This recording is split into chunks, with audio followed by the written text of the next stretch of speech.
Belvès était un village fortifié, avec ses remparts et ses fossés. Les maisons troglodytiques sont, à la base, des grands fossés situés devant l'entrée du castrum jusqu'à la halle avec une profondeur allant de 5 à 6 mètres.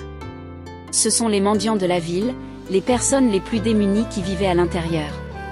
Ils étaient chassés en temps de guerre car les fossés étaient réquisitionnés. Ils servent ensuite de déchetterie pour le village puis ils sont comblés pour des raisons d'hygiène au XVIIIe siècle. La porte que je franchis ensuite est une restitution. La fermeture est faite avec un contrepoids, une pierre, c'est surprenant.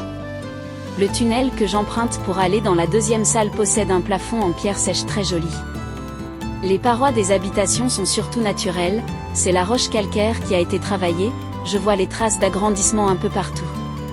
Il y a des planches et des pots reconstitués à partir d'éléments retrouvés et un tour, manuel, pour réaliser les poteries. L'éclairage est mince sans doute pour me mettre dans les conditions des gens de l'époque.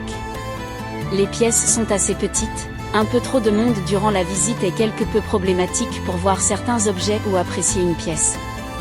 J'ai trouvé qu'on ne restait pas assez longtemps dans une salle pour voir en détail tous les objets exposés. L'autre pièce est constituée de la paroi naturelle en calcaire et d'un mur rajouté en pierre. Un arrière est exposé et le guide m'explique le travail de la terre par les paysans de la seigneurie.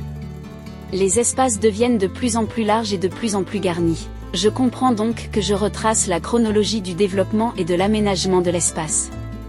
Je remarque quelques traces de foyers au sol et au plafond ainsi que l'évolution de la cheminée, d'abord un trou dans une paroi avec une hotte en torchis puis des cheminées en pierre.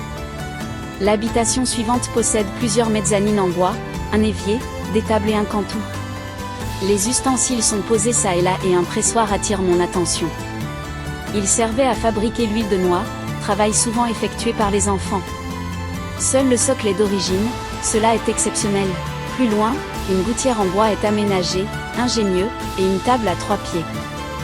Oui, 3 pieds c'est original mais j'apprends c'est le seul moyen pour avoir une table équilibrée sur un sol inégal. Derrière moi, la chatière. Les chats sont utiles pour chasser les souris et aussi servir de casse-croûte en cas de famine. La dernière évolution que je constate est dans la dernière pièce, un espace pour les cochons est aménagé. Les hommes et les bêtes ne dorment plus ensemble dorénavant. Une partie de l'enclos ressemble à une borie effondrée, malgré l'apparence assez simple et rustique de ces habitations, ces dernières possèdent un certain charme.